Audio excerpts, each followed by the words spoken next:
اعوذ باللہ من الشیطان اللعین الرجیم بسم اللہ الرحمن الرحیم الحمد للہ رب العالمین والعاقبۃ للمتقین والجنۃ للمؤمنین والنار للملحدین والصلاة والسلام علی سید الانبیاء والمرسلین سیدنا و نبینا و شفیعنا ابی القاسم محمد و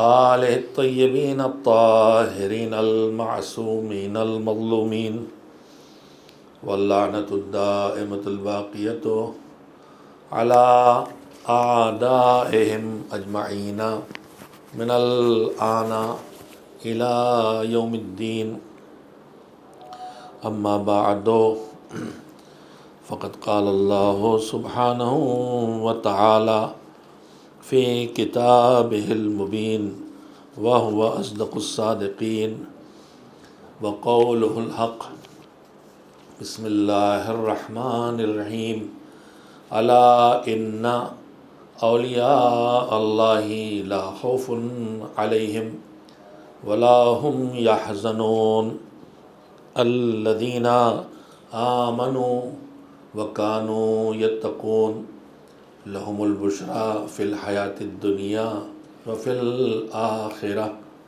لا تبدیل لکلمات اللہ ذالک هو الفوز العظیم۔ صلوات بھیجیے محمد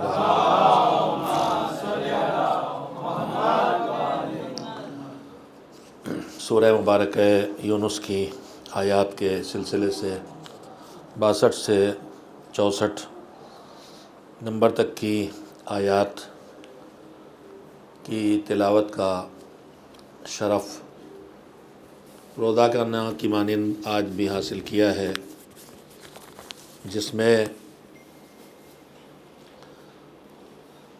پروردگار عالم نے خطاب کرتے ہوئے ہم سب کو، جو بھی قرآن پڑھتے ہیں یا جن کے لیے قرآن آیا ہے، یعنی سارے انسانوں کے لیے، ان سب سے کہہ رہا ہے کہ ہوشیار ہو جاؤ، متوجہ ہو جاؤ۔ الا ان اولیاء اللہ لا خوف علیہم ولا هم یحزنون، جو اللہ کے وہ بندے ہیں جو مالک سے اپنے فاصلوں کو کم کرتے ہیں، قربتیں بڑھاتے ہیں، اس کی اطاعت والی زندگی بسر کرتے ہیں اور اس کی نافرمانیوں سے خود کو بچاتے ہیں، تو نہ ان کے لیے حزن ہے اور نہ ان کے لیے خوف ہے۔ اور یہ کون ہیں اولیاء اللہ؟ جن کی دو بنیادی صفتیں ہیں جن کے بغیر کوئی اس منزل تک نہیں پہنچ سکتا، اور وہ صفت یہ ہے کہ وہ ایمان والے بھی ہیں، اور صاحب ایمان ہونے کے ساتھ ساتھ انہوں نے جو زندگی بسر کی ہے وہ ایسی زندگی بسر کی ہے کہ تقوی اپنی زندگی کا اصول بنا لیا اور تقوی کی راہ پر چلتے رہے۔ اب جب وہ اس منزل تک اپنے کو پہنچا دیں کہ ایمان بھی رہے زندگی میں اور تقوی بھی رہے، تو پھر ان کے لیے دنیا کی زندگی بھی اور آخرت کی زندگی بھی دونوں میں خوشخبری ہے۔ اور یہ جو اللہ کا فیصلہ اور اعلان ہے یہ بدلنے والا نہیں ہے، اور جو خود کو یہاں تک پہنچا دے، اتنی کوشش کرے، اتنی محنت کرے اپنی زندگی میں، اتنی توجہ رکھے کہ میرے دنیا ہی نہیں ہے آخرت بھی ہے، اور یہ بھی یقین رکھے کہ دنیا کی زندگی کو اچھا بنانا ہو چاہے آخرت کی زندگی کو، بغیر ایمان اور تقوی کے یہ کام ہونے والا نہیں ہے۔ تو اگر اس نے آپ کو یہاں تک پہنچا دیا ہے تو پھر یہی بڑی کامیابی ہے۔ میں نے عنوان رکھا آپ حضرات کی خدمت میں، کامیاب زندگی اور ناکام زندگیاں اس کے اسباب اور ان کے بارے میں گفتگو، تاکہ جو چیزیں اللہ کے ڈیزائن کے حساب سے، میری گفتگو کا محور اور معیار قرآن کریم ہے اور ارشادات معصومین علیہ السلام ہیں۔ جو کچھ میں عرض کر رہا ہوں وہ سب کا سب قرآن کریم اور معصومین کے ارشادات کی روشنی پر اس کا بیس ہے، اور صریحی الفاظ قرآن کریم کے ہیں جن سے مدد لی ہے میں نے، جن میں 2 بنیادی شرطیں ایمان اور تقوی۔ پھر میں فہرست گناتا رہا ہوں روزانہ آپ کو کہ تقوی اپنے گناہوں سے، اپنی غلطیوں سے جو 2 طرح کی ہوتی ہیں، واجب چھوڑنے کی غلطی ہے یا حرام کو انجام دینے کی، اس کا ڈر کہ اب اللہ سے اس کی سزا ملے گی، اس کا نام تقوی ہے۔ اور اس کے ساتھ ساتھ یہ دونوں چیزیں جب تک کہ آدمی یہاں تک نہ پہنچے اپنے آپ کو، اس وقت تک وہ کامیابی سے ہمکنار نہیں ہو سکتا، نہ دنیا میں نہ آخرت میں۔ یہ بیان قرآن ہے۔ آج یہیں سے گفتگو کو شروع کرنا چاہتا ہوں۔ جب ہماری زندگی کی کامیابی کی شرط قرآن کی نگاہ میں ایمان ہے، چاہے وہ دنیا کی زندگی ہو چاہے آخرت کی زندگی، تو پھر اب ہمیں دھیان دینا ہوگا کہ ہماری زندگی میں ایمان ہمیشہ برقرار رہے۔ کیسے پتہ چلے گا؟ ہم میں سے ہر ایک اپنے کو مومن سمجھتا ہے، ایمان کے دعوے دار ہیں ہم، لیکن ایمان کے دعوے داری کے باوجود اپنا ٹیسٹ ہمیں کرنا ہوگا کہ ہم واقعاً ہمارے پاس ایمان ہے، رہتا ہے یا نہیں ہے، یا آتا اور جاتا رہتا ہے۔ میں نے گزشتہ شبوں میں ایمان کے بارے میں جو گفتگو کی ہے، اس میں سے آج ایک یہ پہلو رکھنا چاہتا ہوں کہ ہر چیز کی ایک پہچان ہوتی ہے، ہر چیز کی ایک شناخت ہوتی ہے، اور اس پہچان اور شناخت سے پتہ چلتا ہے کہ یہ حق وجود ہے کہ نہیں ہے۔ ایمان کے مختلف مرحلے ہیں، ابتدائی منزل سے لے کے ایمان کا 10واں درجہ ہے۔ جناب سلمان فارسی علیہ الرحمہ جس پر فائز تھے، جن کی سیرت کا ایک نمونہ آپ کے سامنے رکھا کہ ایمان جب مضبوط ہوتا ہے تو صرف عمل ہی کو نہیں کنٹرول کرتا، صرف انسان کے عملی زندگی میں تقویٰ نہیں لاتا، بلکہ ایمان مضبوط ہوتا ہے تو فکر کو بھی کنٹرول کرتا ہے، سوچ کو بھی کنٹرول کرتا ہے، اور سوچ کا کنٹرول ہونا بڑی بات ہے۔ اب آ گئی ہے تو یہیں پہ ایک بات آپ کے کام کی یاد آ گئی ہے، بس ریممبر، تو عرض کر دوں میرے عزیزو، ہم آپ جب ایمان سے متاثر ہو کے اور ایمان کے تقاضوں کو پورا کر کے عملی زندگی میں فیصلہ کرتے ہیں کہ ہمیں دیندار بننا ہے، ہمیں اچھے کام کرنا ہے اور اپنے آپ کو گناہوں سے بچانا ہے، تو اس میں ہم کچھ حد تک ہمارا قابو چلتا ہے، اور کچھ چیزیں ہیں جہاں ہمارا قابو نہیں چلتا ہے۔ رمضان کے مہینے میں اللہ نے جو روزے میں رکھا ہے، اس میں اگر ہم نظر ڈالیں تو ہم دیکھیں گے کہ ہم کھانا بھوک لگتی ہے، کھانے کا جی چاہتا ہے مگر نہیں کھاتے، پیاس لگتی ہے، پانی پینے کا جی چاہتا ہے مگر نہیں پیتے، نگاہیں رکتی ہیں کہیں نامحرم پر لیکن فوراً جھکا لیتے ہیں۔ تو ہم اپنے اوپر اتنا قابو کر لیتے ہیں کہ آنکھوں پہ قابو ہو جائے، زبان پہ قابو ہو جائے، پیٹ پہ قابو ہو جائے، دہن پہ قابو ہو جائے، یہ کر لیتے ہیں۔ لیکن ابھی میں نے کہا کہ کھانے کا جی چاہتا ہے اور نہیں کھاتے، پینے کا جی چاہتا ہے، پیاس لگی ہے، سامنے زبردست ٹھنڈی ٹھنڈی لسی تیار ہو رہی ہے، مغرب کے بعد نماز کے بعد روزہ کھلوانے کے لیے، اور پکوڑیاں تلی جا رہی ہیں، تو دیکھ کے منہ میں پانی بھی آ جاتا ہے، جی چاہتا ہے مگر نہیں کرتے۔ تو کہنا یہ چاہتا ہوں کہ ہمارا کنٹرول یہاں تک ہے کہ ہم اپنے اعضاء و جوارح پر آنکھ پر، کان پر، زبان پر، ہاتھ پیروں پہ قابو کر سکتے ہیں، لیکن ہمارا جی بھی نہ چاہے، یعنی اپنی چاہت پر قابو نہیں کر پاتے۔ ہم دل میں خواہش پیدا ہوگی، یہ اور بات ہے کہ ہم اپنے آپ کو اس سے روک لیں۔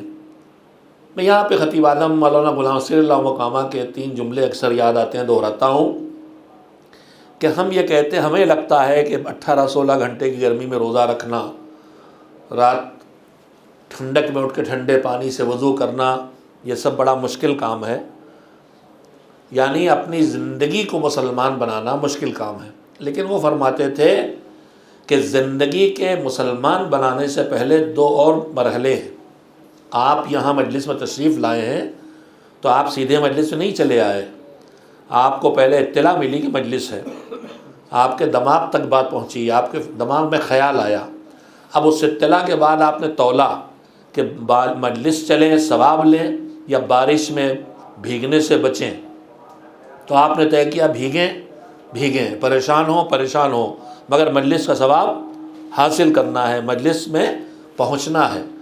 تو آپ کے ذہن میں خیال آیا، پہلی منزل ہے، سیدھے آپ مجلس میں نہیں آئے، پہلے ذہن میں خیال آیا، پھر وہ ذہن کے خیال کو دل نے تولا اور دل نے طے کیا کہ مجھے کرنا ہے، یعنی ذہن کے خیال کے بعد دل کا شوق پیدا ہوا۔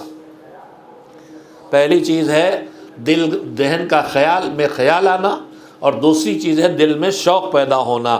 اب یہ شوق آپ کو فرش ادا پہ کھینچ کے لایا۔ تو جملے یہ ہیں کہ وہ کہتے تھے کہ ہمیں لگتا ہے کہ زندگی کا مسلمان بنانا مشکل ہے، لیکن در حقیقت زندگی کا مسلمان بنانا اتنا مشکل نہیں ہے جتنا دل کا مسلمان بنانا مشکل ہے، جتنا دماغ کو مسلمان بنانا مشکل ہے۔ دماغ کے مسلمان بنانے کا مطلب یہ ہے کہ دماغ میں کوئی خیال اللہ کی مرضی کے خلاف پیدا ہی نہ ہونے پائے۔ دل کے مسلمان ہونے کا مطلب یہ ہے کہ دل میں کوئی خواہش اور تمنا اور آرزو اللہ کی پسند کے خلاف آنے نہ پائے۔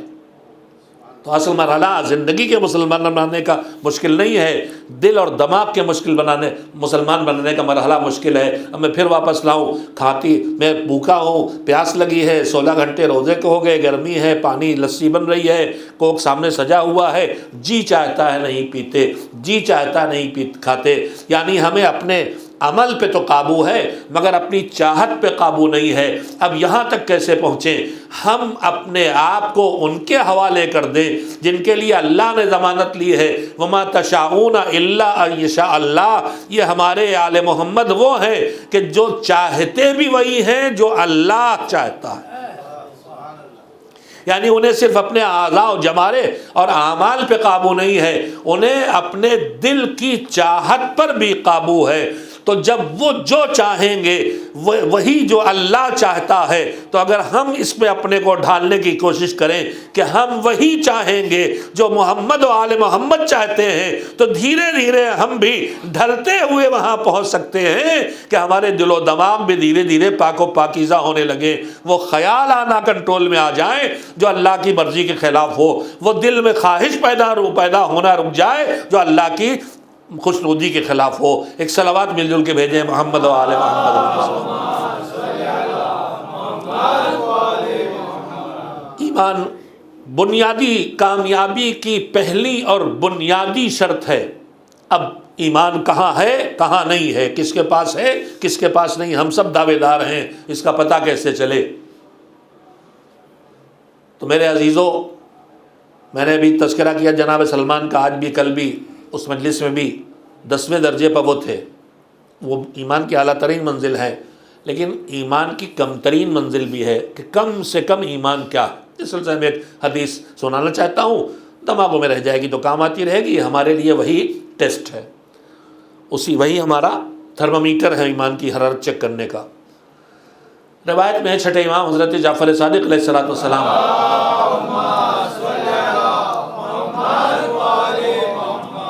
نے فرمایا کہ کم سے کم ایمان کی پہچان یہ ہے کہ جب کوئی نیکی کرو، کوئی بھی اچھا کام کرو، ایک گلاس پانی کسی کو پلا دیا، کسی کے لیے دروازہ کھول دیا، عزاداروں کی جوتیاں سیدھی کر کے رکھ دیں، یا یہ بھی نہیں، نکلے تو دوسروں کی چپلیں کچلنے سے بچاتے ہوئے چلے گئے۔ یہ بھی ایک اچھا کام ہے، اور زیادہ ضروری اچھا کام ہے، اس لیے کہ کرنے میں نیکی چاہے کم ہو، بچنے میں نیکی ثواب چاہے کم ہو، کرنے میں معاملہ زیادہ گڑبڑ ہے۔ کیا ہم راضی ہیں؟ دیکھیے کربلا ہمیں یہی سب سکھاتی ہے۔ کیا آپ راضی ہیں کہ ہماری جوتیاں چپلیں باہر ہو تو کوئی رونگتا ہوا چلا جائے؟ نہیں راضی۔ تو جب ہم راضی نہیں ہیں تو مذہب کہتا ہے جو اپنے لیے پسند کرو وہی دوسرے کے لیے، جو تمہیں اپنے لیے اچھا لگے وہی دوسرے کے لیے اچھا لگے، جو اپنے لیے برا لگے وہ دوسرے کے لیے برا لگے۔ یہ چھوٹی چھوٹی چیزیں ہیں جو ہم متوجہ نہیں ان باتوں کی طرف، لیکن یہ کتنے اہم ہیں۔ چلیے ایک صلوات بھیجیے، ایک اہم انتہائی کام کی بات یاد آ گئی۔ ہم جب دینداری کی طرف آتے ہیں تو ہم نیکیوں کی طرف توجہ زیادہ کرتے ہیں، گناہ سے بچنے کی طرف کم توجہ کرتے ہیں۔ اور جب ہم دینداری کی طرف آتے ہیں تو اللہ کے حق کی طرف توجہ زیادہ ہوتی، نماز پڑھ لی، روزہ رکھ لیا، قرآن پڑھ لیا، لیکن بندوں کے حق کی طرف کم توجہ ہوتی۔ نماز بھی جاری ہے، غیبت بھی جاری ہے، تلاوت بھی ہو رہی ہے، الزام تراشی بھی چل رہی ہے، حقوق الناس کی طرف ہماری توجہ بہت کم ہوتی ہے۔ چھوٹی چھوٹی چیزیں جو بہت اہمیت زندگی میں رکھتی ہیں ادھر متوجہ نہیں ہوتے۔ میں نے بھی مثال دی، مجلسوں میں جوتے چپل آپ اتار چلے، یہ کبھی کبھی تو ان کی شناخت مشکل ہو جاتی ہے کہ یہ ہمارے ہیں۔ دیکھیے کتنا اہم مسئلہ ہے۔ امام خمینی رحمۃ اللہ علیہ، ان کے واقعات میں تذکرہ ہے کہ وہ نجف میں جب قیام پذیر تھے تو جس مسجد میں نماز پڑھاتے تھے وہ مسجد ہندی، میرے خیال سے یاد ہے، مجھے آتا ہے کہ اس کا نام مسجد ہندی، یعنی ہندوستان کے لوگوں نے بہت کار خیر کیا، ہمارے بزرگوں نے وہاں۔ یہ جو کربلا میں فرات کی شاخ بہہ کے آئی ہے، یہ بھی ہندوستان کی کسی خاتون معظمہ کا، اودھ کی کسی حاکمہ کا، جہاں تک مجھے یاد آتا ہے، کارنامہ تھا کہ پانی وہاں پہنچایا۔ تو خیر وہ مسجد میں نماز پڑھاتے تھے، ایک دن نماز پڑھانے کے لیے آئے تو تھوڑی تاخیر ہو گئی تھی، لوگ پہلے زیادہ آ چکے تھے، تو راستے میں جہاں سے جانا تھا وہاں جوتے اور چپلیں رکھی ہوئی تھیں، تو دیکھا انہوں نے، واپس جانے لگے۔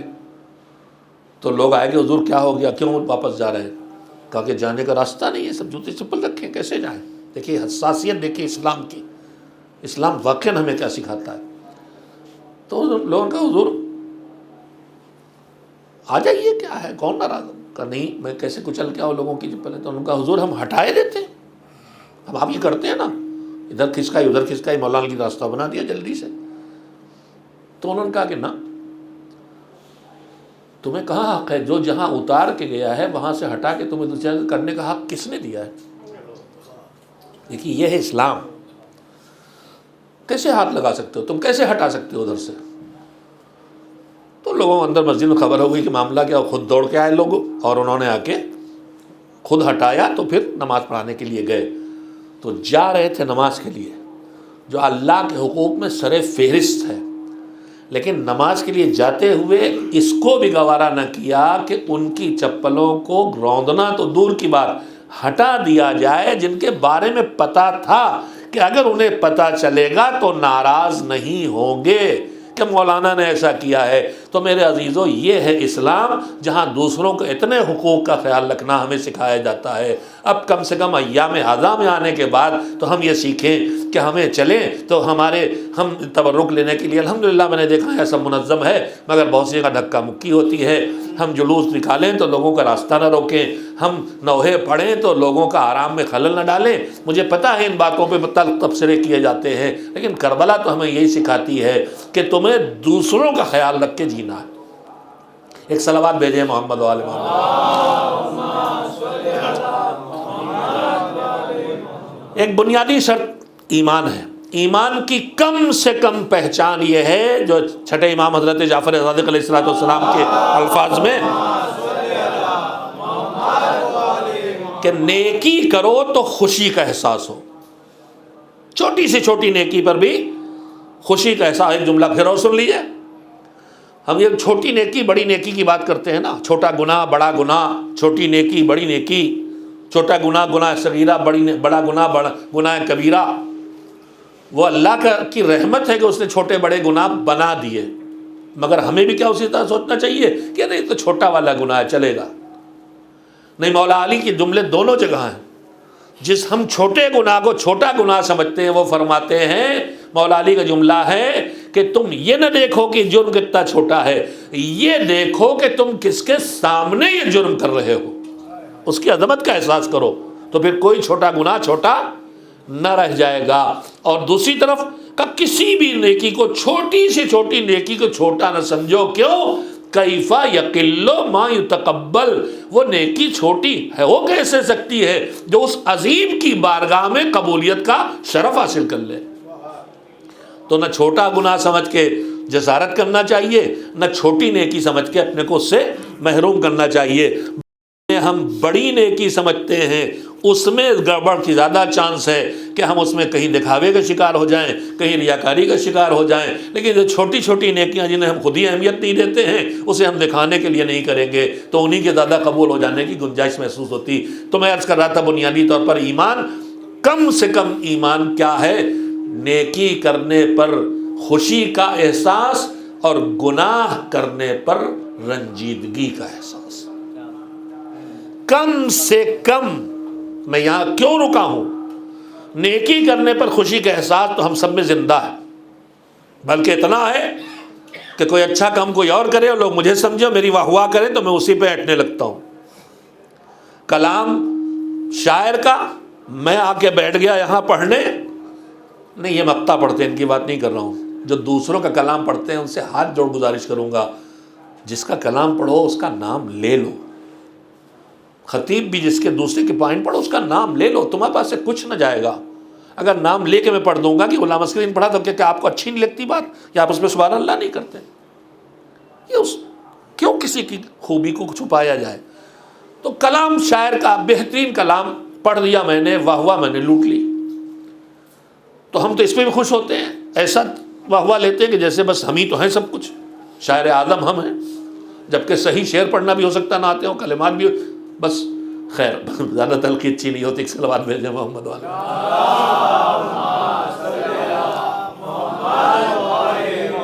نیکی کرو تو خوشی کا احساس ہو، اور برائی اور گناہ تم سے سرزد ہو جائے تو پلٹ کے احساس ہو کہ یہ غلط ہو گیا، کسی کا دل دکھا دیا غلط ہو گیا، کسی کا حق پامال کر دیا غلط ہو گیا، جھڑک دیا غلط ہو گیا، بد زبانی کر دی غلط ہو گیا، توہین کر دی غلط ہو گیا، تلخی کر دی غلط ہو گیا۔ اگر یہ احساس زندہ ہے تو ایمان ہے، اور اگر جرم کر کے، غلطی کر کے، گناہ کر کے احساس گناہ بھی جاتا رہے کہ زبان چل رہی ہے تو چل رہی ہے، توہین ہو رہی ہے تو ہو رہی ہے، غیبت ہو رہی ہے تو ہو رہی ہے، جھوٹ چل رہا ہے تو چل رہا ہے، گالیاں چل رہی ہیں تو چل رہی ہیں، اگر بے حسی یہاں تک پہنچ گئی تو امام کہتے ہیں کہ پھر اب تم کم سے کم ایمان سے بھی محروم ہو چکے ہو۔ پروردگار کم سے کم ہمیں اتنا حس رہنے دے کہ نیکی کرنے پہ اگر خوش ہوتے ہیں تو گناہ کرنے پہ رنجیدہ بھی ہو جایا کریں۔ ایک صلوات بھیجیں محمد وآل محمد۔ میں یہاں رکا ہوں، میں نے کل پرسوں مسلسل یہ بات کہی ہے کہ ہم متوجہ ہوتے ہیں نیکی کی طرف۔ اللہ کہہ رہا کامیابی کے بنیادی شرطیں ایک ایمان اور تقوی۔ ایمان اور تقوی ہے کم سے کم یہ کہ واجب نہ چھوٹے اور حرام نہ ہو۔ کم سے کم ایمان یہ ہے کہ نیکی پر خوشی کا احساس ہو اور گناہ پر، غلطی پر شرمندگی کا احساس ہو۔ اگر یہ شرمندگی کا احساس، ندامت کا، بہت اہم بات ہے عزیزو، اگر یہ ندامت کا احساس بھی خدا نہ کرے ہم سے چھن گیا اور ہم بے حسی کے شکار ہو گئے تو اس سے بڑی مصیبت دنیا میں اس پروردگار کی نگاہ میں کچھ اور نہیں۔ ہماری نگاہ میں بچہ مر جائے بڑی مصیبت، گھر جل جائے بڑی مصیبت، لٹ گئے بڑی مصیبت، فالج آ گیا بڑی مصیبت، لیکن کیا یہی بڑی مصیبت ہے؟ نہیں۔ الہی معیار سنیے، روایت ہے کہ جناب موسیٰ کے دور میں ایک، چلیے پیغمبر کے نام پہ اچھا صلوات جو ہے وہ صرف ایک چیز ہوتی، میں اکثر عرض کرتے رہتا ہوں، خصائص کہلاتے ہیں، یعنی فضیلتوں میں مشترک بھی ہیں اور ہر ایک کو اللہ نے کچھ خصوصیتیں عطا کی ہیں۔ اس میں صلوات کا حکم جو ہے وہ صرف اور صرف حضرت محمد مصطفیٰ صلی اللہ علیہ وسلم. اب ہم کسی بھی تذکرے پر خوش ہو کے صلوات بھیج دیں اور بات ہے، لیکن صلوات کا حکم صرف پیغمبر گرامی کے لیے ہے. یہ اور بات ہے کہ پیغمبر گرامی پر صلوات ہو ہی نہیں سکتی جب تک کہ ان کی آل پر صلوات نہ بھیجی جائے.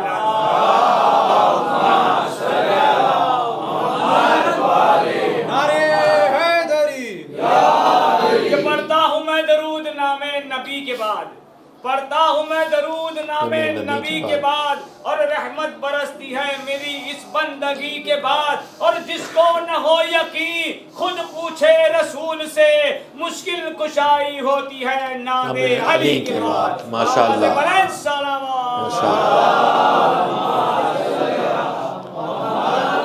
اب ناد علی کا مطلب ہوتا ہے یا علی کہنا.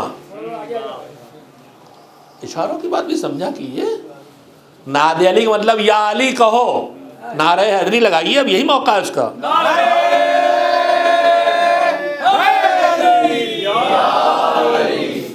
مشکل کشائی ہوتی ہے ناد علی کے بعد. ایک صلوات مل بھیجے محمد والے میں. یہاں پہ رکا ہوا ہوں کہ ہم جتنا نیکیوں کی طرف متوجہ ہوتے ہیں، گناہ سے بچنے کی طرف ہماری توجہ کم ہوتی ہے، جبکہ زیادہ ہے. میں نے کل پرسوں عرض کیا تھا کہ معصوم کیسے بنتا ہے. معصوم اسے نہیں کہا جاتا کہ جو ساری نیکیاں کرتا ہو. معصوم اسے کہا جاتا زندگی میں کبھی کوئی گناہ خطا نہ کرے. نیکی سے نیکی کر ڈالنا مسلسل عصمت نہیں ہے، برائیوں اور گناہوں سے خود کو بچانا عصمت ہے. عدالت بھی جو ہم انسانوں کے لیے ہے، غیر معصوم کے لیے، وہاں بھی یہ نہیں ہے کہ ساری نیکیاں کرتا ہو. یہ ہے کہ گناہ کبیرہ کرے نہ اور چھوٹے گناہ دہرائے نہ. اب کر بیٹھے تو توبہ کرے، کم سے کم احساس سے جرم باقی رہے. میں آج یہاں پہ رکا ہوا ہوں کہ ایک تو ہماری توجہ گناہوں سے بچنے کی طرف کم ہوتی. میں اس پہ آگے بھی اور گفتگو کروں گا. ہمارے سماج کی ضرورت ہے، نیکیوں کی طرف بڑھنے والا سماج ہمارا جتنا تیزی سے نیکیوں کی طرف بڑھتا ہے، گناہوں سے بچنے کی طرف اتنی فکر نہیں ہوتی. جبکہ محنت بیکار چلی جاتی ہے، نیکیوں کا ڈھیر ایک گناہ جلا کے نپٹا دیتا ہے. ایک حسد آگ کی طرح نیکیاں کھا جاتا ہے. ایک غیبت زندگی بھر کی محنت کو کہاں منتقل کر دے پتہ نہیں. کسی معلم اخلاق کا جملہ ہے کہ غیبت کی خرابی کا احساس کراتے ہوئے انہوں نے کہا غیبت کی سزا ہم آپ جانتے ہیں. ایک تو قرآن مجید کہہ رہا ہے کہ غیبت ایسے ہے جیسے اپنے بھائی کا گوشت کھا رہے ہو. کراہت ہوتی ہے کہ نہیں تصور سے کہ آدمی بھائی کا گوشت کھائے، لیکن دن بھر ہم یہ کام کرتے ہیں. اللہ ہمیں اس سے محفوظ کر دے، کرنے سے بھی محفوظ کرے، سننے سے محفوظ کرے. سننا چھوڑ دے تو کرنے والی بات خود ہی خود ختم ہو جائے گی انشاءاللہ. لیکن اتنی ہمت ہم میں پیدا ہو، یا نہ سنیں یا اٹھ کے چلے جائیں. اللہ ہمیں طاقتیں اور صلاحیتیں دیں جو اس کربلا کے تذکروں کے طفیل میں انشاءاللہ پروردگار سے امید ہے کہ جب ہم لشکر خیر کی طرف جانے کی کوشش کریں گے تو کہتا ہے تم ایک قدم بڑھو گے تو ہم 10 قدم بڑھیں گے. ہم غیبت منتقل کر دیتے ہیں. ہم غیبت کس کی کرتے ہیں؟ جس سے نفرت ہے. ہم اپنا مال بانٹیں، ہم جو کچھ بانٹنا چاہیں کس کو دیں گے؟ جسے چاہتے ہوں گے. جس سے ہمیں چڑ ہے، نفرت ہے، غیبت تو اسی کر رہے ہیں. اس عالم نے فرمایا کہ بدنصیب اس سے زیادہ کیا ہوگا کوئی کہ قیامت کے دن جتنا کچھ اس نے بچایا بنایا ہے وہ سب اس کے پاس چلا جائے جس سے یہ سب سے زیادہ چڑھتا ہے. غیبت کا نتیجہ یہ. اللہ ہمیں ان گناہوں سے محفوظ رکھے. ایک دوسرے کو یاد دلانا، ایک دوسرے کو متوجہ کرنے کا فائدہ ایمانی سماج کو پہنچتا ہے. میں عرض کر رہا تھا کہ گناہ پر بے حسی دنیا کی مصیبتوں کی سب سے بڑی مصیبت ہے. جناب موسیٰ علیہ السلام کے دور میں ایک سرکش تھا، نافرمان انسان ہر دور میں، ہر امت میں، ہر زمانے میں، ہر جگہ ہوئے. جناب موسیٰ ظاہر جو مذہب لے کے آئے، جو شریعت لے کے آئے، وہ اچھائیوں کی راہ دکھاتی، برائیوں سے روکتی، اور اچھائیوں پر جزا اور برائیوں پہ سزا کا اعلان کرتی، اور سزائیں بنی اسرائیل کی کچھ زیادہ ہی سخت تھیں. تو اس نے ایک دن جناب موسیٰ سے کہا کہ آپ جاتے ہیں کوہ طور پہ اپنے اللہ سے باتیں کرنے، اپنے اللہ سے، میں رب نہیں مانتا اس کو، اور آپ کا دین و مذہب جن چیزوں سے منع کرتا میں سب کر رہا ہوں، اور آپ کہتے ہیں کہ اس پہ سزا ملے گی. مجھے تو آج تک کوئی سزا نہیں ملی. جا کے اپنے رب سے کہیے گا کہ ایک تو مجھے اس کی روزی نہیں چاہیے. بڑا ہی نالائق تھا واقعہ. ایک تو مجھے اس کی روزی نہیں چاہیے، اور دوسرے میں اس کی کوئی بات نہیں مانتا، مجھے تو آج تک کچھ نہ سزا ملی، میرا تو کچھ نہ بگڑا۔ جناب موسیٰ نے سن لیا، آگے کوہ طور پہ بات کرنے، اللہ سے مناجات کی اور بغیر اس کا پیغام پہنچائے جانے لگے۔ تو آواز آئی موسیٰ رکو، کیا ہوا پروردگار؟ کہا کہ تم نے میرے اس بندے کی بات نہیں پہنچائی مجھ تک۔ تو جناب موسیٰ نے کہا مالک تو جانتا ہے، اور اس کی ایسی بیہودہ بات کو میں تیری بارگاہ میں منتقل کروں، میری یہ جرت بھی نہیں ہو رہی تھی۔ کہا نہیں موسیٰ، اس نے کہلایا ہے تو مجھے بتاؤ، اگر متوجہ ہو جاؤ تو ایک جملہ کہوں عزیزو، یہ کون ہے؟ اللہ کا نالائق بندہ، اور اس نے بھی اپنی بات کہلائی ہے، تو اللہ کہہ رہا ہے تم نے اس کی بات مجھ تک نہیں پہنچائی۔ تو جب وہ نالائقوں کی بات اتنا سننا چاہتا ہے تو پھر اگر تھوڑا سے لائق ہو کہ اس کی بارگاہ میں چلے جائیں، شرمندہ ہو گئے تو کیوں نہ سنے گا؟ کہ تم نے اس کی بات نہیں پہنچائی۔ مالک آپ کو تجھے معلوم ہے؟ کہاں؟ سنو، اس نے 2 پیغام کہے ہیں نا۔ اس نے کہا ہے کہ اس کو مجھے روزی نہیں چاہیے، اس کو مجھ سے روزی نہیں چاہیے، تو سنو اس سے جا کہہ دو کہ اسے چاہیے چاہے نہ چاہیے، وہ میری مخلوق ہے، میں نے اسے بنایا، میں تو اسے روزی دوں گا۔ اور دوسری بات جو اس نے کہی کہ وہ خوب نافرمانی کرتا اور اس پر کوئی مصیبت نہیں پڑی، نہ اس پہ کوئی آفت، کہہ رہا ہے میرا سب اچھا ہے، نہ حادثہ، نہ موت، نہ بیماری، کچھ نہیں، سب اچھا ہے۔ تو اب پروردگار، جس کے لیے میں پورا واقعہ سنایا ہے، پروردگار نے کہا کہ اس سے جا کے کہہ میں نے اس پر دنیا کی سب سے بڑی مصیبت ڈال دی۔ وہ کیا ہے؟ کہا اس سے کہو کہ میں نے اس کے دل کو اتنا سخت بنا دیا ہے کہ اس سے جرم کا احساس چھین لیا ہے اور لذت مناجات چھین لی ہے۔ کبھی کبھی ہم بھی بارگاہ میں بیٹھتے ہیں پروردگار کے، تو چاہتے ہیں کہ مالک سے گڑ گڑا کے مانگیں، لیکن نہیں ہوتا۔ ہمیں چونکنا چاہیے، یہ گڑ گڑانے کی کیفیت اللہ کی بارگاہ میں کیوں کم ہو گئی ہے، کیوں چلی گئی ہے؟ یقیناً کسی گناہ نے یہ صلاحیت دل سے چھین لی ہے، دل سخت ہو گیا ہے۔ کہ ہم نے اسے احساس جرم چھین لیا، اسے گناہوں کا احساس نہیں رہ گیا۔ یہ گناہوں کا احساس چھین جانا بڑی مصیبت کیوں ہے؟ بہت قیمتی بات ہے عزیزو، کیوں ہے؟ سنیے، ہم آپ غلطیاں کرتے ہیں، گناہ کرتے ہیں، گناہ کی طرف متوجہ ہو گئے، احساس ہوا، تو یہ احساس ہے گناہ کا، یہ ہمیں شرمندگی تک لاتا ہے۔ جب جرم کا احساس ہوگا کہ غلط ہوا، نماز قضا ہو گئی، آج فلاں کے لیے توہین آمیز جملہ بول دیا، تو اب ہمیں احساس ہوگا تو یہ احساس شرمندہ کرے گا، شرمندگی اور ندامت آئے گی، تبھی آدمی توبہ تک جائے گا۔ یعنی میں قیمتی باتیں کہہ دی، جرم کا احساس ہوگا تو شرمندگی آئے گی، شرمندگی آئے گی تو پھر یہ شرمندگی توبہ تک، استغفار تک لے جائے گی۔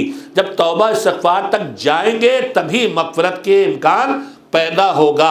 اب اگر احساس جرم ختم ہو گیا تو نہ احساس جرم ہوگا، نہ شرمندگی ہوگی، نہ استغفار ہوگی، نہ مغفرت کا ہوگا، نہ مغفرت کا کوئی راستہ کھلے گا۔ لہذا کم سے کم اتنا تو رہے کہ ہم جرم کریں تو احساس جرم باقی رہ جائے، اور اس کے لیے ضرورت ہے کہ گناہ مسلسل اتنے نہ ہو جائیں کہ دل کو تاریک کر دے گناہ۔ چھٹے امام حضرت جعفر صادق علیہ السلام کا ارشاد ہے، مولا نے فرمایا کہ جب انسان کوئی غلطی، کوئی گناہ کرتا ہے تو دل پہ ایک سیاہ پوائنٹ، ایک سیاہ نقطہ پیدا ہوتا ہے۔ اگر توبہ کر لے، ریزر ہے توبہ، وہ صاف ہو جاتا ہے۔ اگر توبہ نہ کرے تو رہتا ہے، پھر دوسرا، پھر تیسرا، پھر دھیرے دھیرے اتنا تاریک ہو جاتا ہے دل کہ پھر اس کے بعد اس کے توبہ اور استغفار کی توفیق بھی حاصل نہیں ہوتی۔ خیر، میں نے بات تھوڑی طولانی ہو گئی۔ کامیاب انسانوں کی کامیابی کی 2 بنیادی شرطیں ہیں، ایک ایمان ہے اور ایک تقویٰ ہے۔ ہم ایمان کے لیے اپنے کو جلدی سے سند دے دیتے ہیں، جبکہ ایمان پہ بھی ہماری توجہ رہنا چاہیے۔ کم سے کم ایمان کی پہچان یہ ہے کہ ہم نیکی پر خوشی کا احساس کریں اور گناہوں پر شرمندگی کا احساس ہو۔ بس آج اسی سلسلے کو یہیں پہ ایک جملہ اور قرآن کریم کی آیت کے سہارے آپ سے کہنا چاہتا ہوں، ایک صلوات بھیجیں محمد و آل محمد۔ قرآن کریم میں مختلف پوری کتاب انسانوں کی ہدایت کے لیے آئی، لیکن اس ہدایت کی کتاب میں ہر بات سارے انسانوں سے نہیں کہی گئی۔ کچھ باتیں سارے انسانوں سے بنی آدم کہہ دیں. اب آدم کے اولاد جو مومن، کافر، مشرک، منافق، غریب، امیر، جاہل، عالم، پڑھا لکھا، ان پڑھ، کوئی ہو، سب سے کہتا ہے قرآن بات، اللہ کی بات. اور کبھی انسانوں کے کسی خاص حصے کو مخاطب بناتا ہے. مثلا صرف اہل کتاب سے بات کرتا ہے، کبھی صرف کفار سے بات کرتا ہے، کبھی صرف یہودیوں سے بات کرتا ہے، کبھی صرف ایمان والوں سے بات کرتا ہے. ایمان کے شرف کا نام ہے، ایمان کے شرف کا نام ہے. ہم ذرا محسوس تو کریں. اگر آپ آیات پہ نظر کریں، نمونتاً میں چند آیاتیں آپ کے سامنے ایک دہرا رہا ہوں صرف، کہ جب وہ انسانوں سے خطاب کرتا ہے تو انسانوں سے خطاب کرنے میں اور انسانوں میں بنی مثلا یہود سے، نصارہ سے، کفار سے تب لہجہ کیا ہوتا ہے، اور جب مومن سے خطاب کرتا ہے تب لہجہ کیا ہوتا ہے.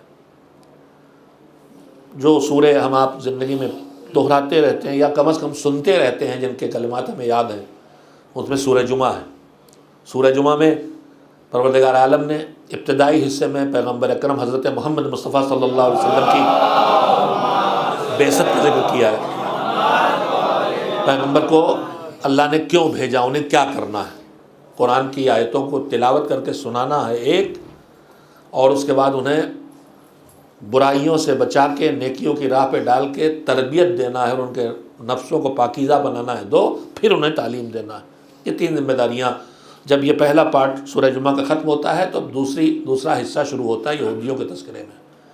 اور وہاں آیات میں 3-4 آیات میں ایک آیت یہ ہے کہ قل بسم اللہ الرحمن الرحیم قل یا ایھا الذین ھادوا ان زعمتم انکم اولیاء للہ من دون الناس فتمنوا الموت ان کنتم صادقین. بات کس سے کہی جا رہی ہے؟ یہودیوں سے. مگر سیدھے اللہ یہودیوں کو کہتے ہی نہیں. کیا کہہ رہا ہے؟ کہہ رہا ہے کہ اے یہودیوں، اگر تمہارا خیال یہ ہے کہ تم ہی اللہ کے اولیاء میں ہو، جو میں روز پڑھ رہا ہوں، اللہ والے ہو، تو اللہ والے ہونے کی پہچان یہ ہے کہ موت کی تمنا کرو، اگر تم اپنے دعوے میں سچے ہو. اس وقت مجھے یہ نہیں عرض کرنا ہے کہ کیا پیغام ہے، کیسے کہا اللہ نے. کہہ رہا یہودیوں سے، لیکن سیدھے یہودیوں سے نہیں کہتا. قل، اے میرے نبی آپ ان سے کہہ دیجئے، ان یہودیوں سے. 4 قل جو ہم آپ پڑھتے ہیں اس میں بھی قل یا ایھا الکافرون، اے میرے نبی آپ ان کافروں سے کہہ دیجئے. سورہ آئے مباہلہ عیسیٰ فرزند مریم ہیں یا اللہ کے بیٹے ہیں، معاذ اللہ، یہ بحث ہے. جب نہیں مانے کسی صورت، اللہ نے دلیل بھی دے دی کہ تم خالی اس بات پر کہ بغیر باپ کے پیدا ہوئے، لہٰذا اللہ ان کا معاذ اللہ باپ ہے، تو آدم تو بغیر ماں باپ دونوں کے پیدا ہوئے، انہیں زیادہ بیٹا کہا جانا چاہیے. نہ ماں نہ باپ، وہ زیادہ کہلائیں بیٹا، لیکن وہ نہیں بیٹے تو یہ کہاں سے بیٹے ہو گئے؟ نہیں مانی بات. تو آخر کیا ہوا؟ فَإِنْ حَاجُّوكَ، بحث پہ لگے ہیں، جدال کیے جا رہے ہیں، مانتے ہی نہیں. فقل، تو اب ان یہودیوں ان عیسائیوں سے کہیے آ جاؤ. فقل تعالوا، آ جاؤ. تو اللہ سیدھے نہیں کہہ رہا، کس سے کہلا رہا؟ پیغمبر سے. کافر سے بات کہی، آپ کہیں. اہل کتاب میں یہودی سے بات کہی، پیغمبر آپ کہیں. عیسائی سے بات کہی، آپ کہیں. یہ ابھی اس لائق نہیں ہوئے کہ میں ان سے سیدھی بات کروں، یہ منہ لگانے لائق نہیں ہے. لیکن جب ایمان والوں کی بات آتی ہے تو سیدھے آواز دیتا یا ایھا الذین آمنوا، اے مجھ پر ایمان لانے والو. سوچو ایمان کتنے بڑے شرف کا نام ہے کہ آنے کے بعد مالک سیدھے بات کرنے کے لائق قرار دیتا ہے. ایک صلوات بھیجیں محمد و آل محمد علیہ السلام پر. ایک اور صلوات مل جل کے بھیج دیجیے محمد و آل محمد علیہ السلام پر.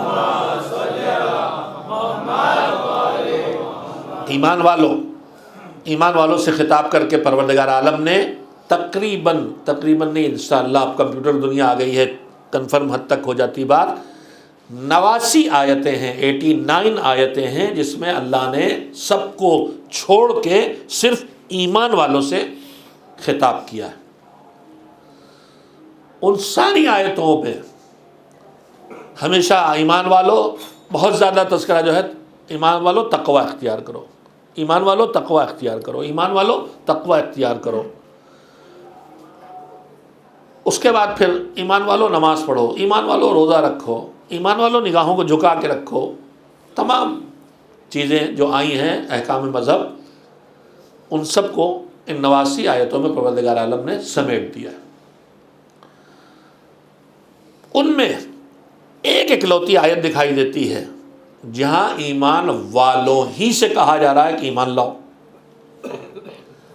مشہور آیات میں ہے وہ بھی، بسم اللہ الرحمن الرحیم، یا ایھا الذین آمنوا، اے ایمان والو، آمنوا باللہ ورسولہ والکتاب الذی نزل علی رسولہ والکتاب الذی انزل من قبل ومن یکفر باللہ وملائکتہ وکتبہ ورسلہ فقد ضل ضلالا بعیدا۔ اے ایمان والو، تقوی اختیار کرو، ٹھیک سمجھ میں آ رہا؟ اے ایمان والو، نماز پڑھو، روزہ رکھو، سب سمجھ۔ اب یہاں آیت کہہ رہی یا ایھا الذین، سورہ نساء کی آیت ہے، یا ایھا الذین آمنوا آمنوا باللہ، اے ایمان والو اللہ پر ایمان لاؤ۔ تو پروردگار ایمان والا بھی کہہ رہا، پھر کہہ رہا ایمان لاؤ۔ اگر ہم ایمان والے ہیں تو ایمان لائیں کیا مطلب؟ اگر ابھی ایمان لانا ہے تو پھر ایمان والے کیا مطلب؟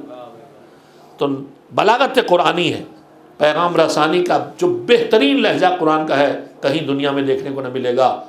یہ جو ایمان والو ایمان لاؤ، یہ کبھی کبھی ہم بھی اس طرح کی زبان بولتے ہیں۔ میں مثال دیتا ہوں، زندگی سے جڑی ہوئی ہے۔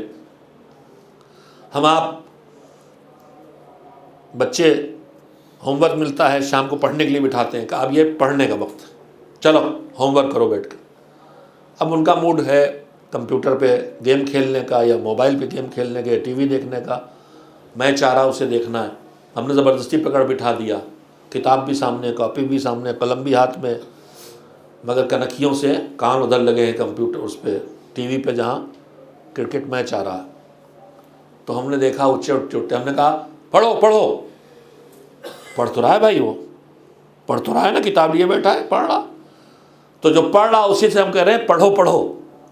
دوسری مثال، آپ نے مہمان بلایا، مہمان بیٹھے کھا رہے ہیں، تھوڑی تھوڑی دیر بعد آ کر کچھ کھائیے قبلہ، کھائیے، نوش فرمائیے حضور۔ ارے بھائی ہم نے کہا کھا تو رہے ہیں، پھر بھی آپ کہہ رہے ہیں کھائیے کھائیے۔ تو یہ پڑھ رہا ہے مگر آپ کہہ رہے ہیں پڑھو، یہ کھا رہے ہیں مگر آپ کہہ رہے ہیں کھائیے کھائیے۔ کا کیا بات ہے؟ کا جیسے پڑھنا چاہیے ویسے نہیں پڑھ رہے ہیں، جتنا کھانا چاہیے، مولانا ہے نا، جتنا کھانا چاہیے اتنا نہیں کھا رہے۔ تو پتہ چلے جب کوئی کام ویسے نہ ہو جیسے ہونا چاہیے، یا اتنا نہ ہو جتنا ہونا چاہیے، تو اسی کے لیے کہا جاتا ہے۔ اب ایمان والوں سے کہا جانا کہ ایمان لاؤ، تو دو ہی باتیں ہیں، یا اللہ دیکھ رہا جتنا ایمان ہونا چاہیے اتنا نہیں ہے، یا یہ دیکھ رہا کہ جیسا ایمان ہونا چاہیے ویسا ایمان نہیں ہے۔ بس اب ہمارا ایک ہی کام رہ گیا، ایک صلوات بھیجیں محمد وآل محمد،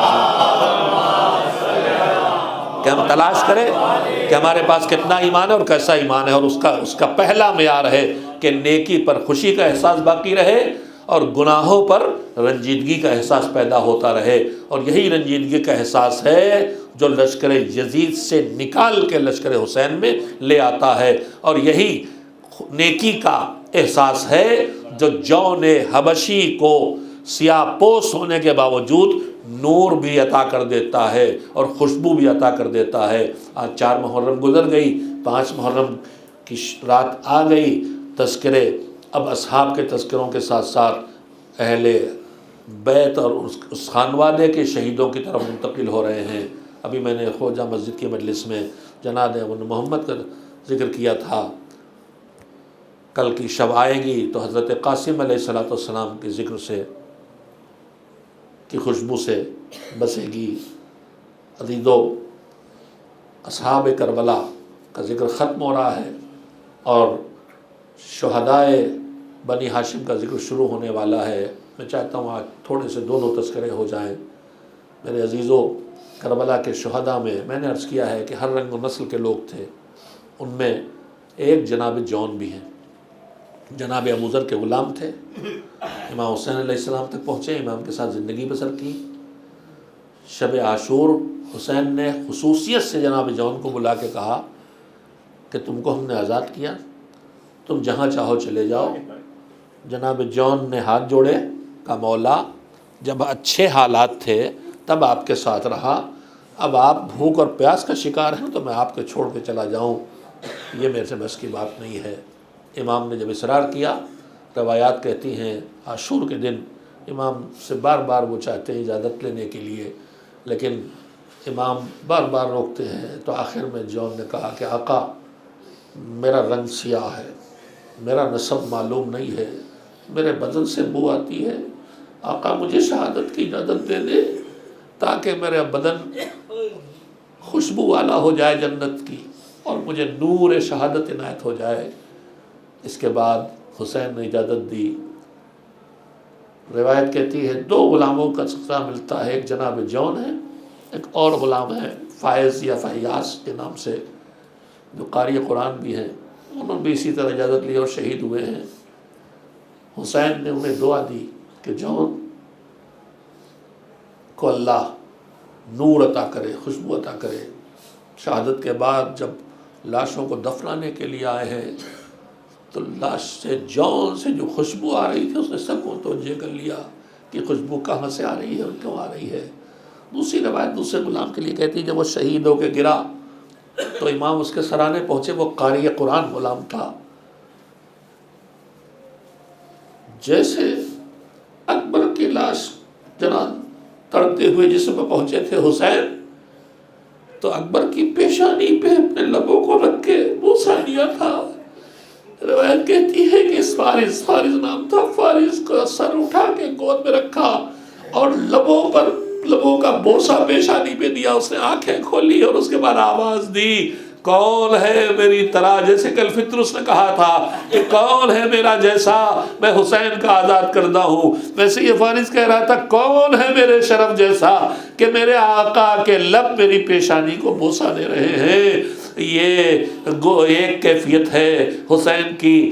اور صبح سے عصر تک حسین مسلسل شہداء کے سرہانے پہنچ رہے ہیں اور سب کی اپنی محبتوں سے اور عنایتوں سے نواز رہے ہیں، مگر ایک ایسا مجاہد ہے کہ جس کی لاش کو حسین کو لینے نہ جانا پڑا،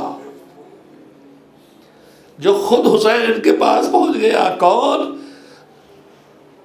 حسین کے بھائی، شہید مسموم حسن سبز قبا کے فرزند جناب عبداللہ ابن حسن، 11 سال کی عمر ہے، میدان جنگ میں جانے کی اجازت نہیں ملی ہے، سب کی لاشیں آ چکی ہیں، حسین آخری جنگ کے لیے میدان جنگ میں رخصت ہو کے جا چکے ہیں۔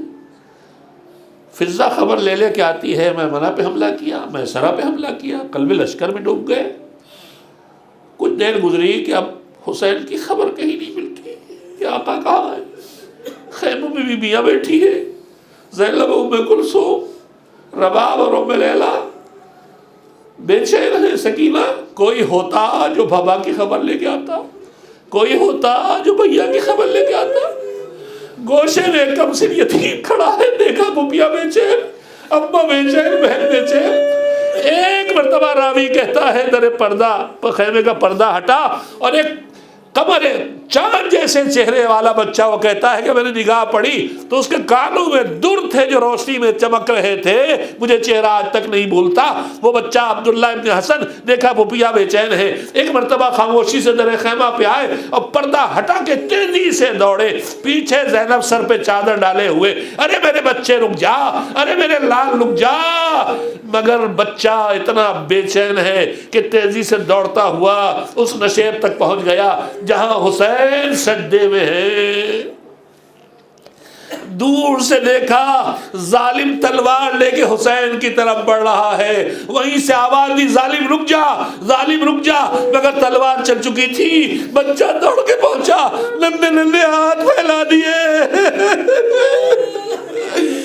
دونوں ہاتھ حسین کی گود میں کٹ کے گرے، سر اٹھایا، ارے میرے لال تو کہاں گیا؟ بچہ حسین کی آغوش میں گرا، حرملا نے ایک تیر اور جوڑا، قلب عبداللہ کو توڑتا ہوا تیر قلب حسین تک پیوست ہو گیا۔ ننھے سے یتیم برادر نے گود میں دم توڑ دیا۔ حسین آخری لمحات زندگی ہے، بچے کے جنازے کو کنارے رکھا، سجدے شکر میں پہنچے، سوکھے لبوں پر ذکر خدا تھا، خشک حلق پہ خنجر ظالم تھا۔ وَسَيَعْلَمُ الَّذِينَ ظَلَمُوا أَيَّ مُنقَلَبٍ يَنقَلِبُونَ۔ اللہ لعنت اللہ علی القوم الظالمین۔ ماتم حسین۔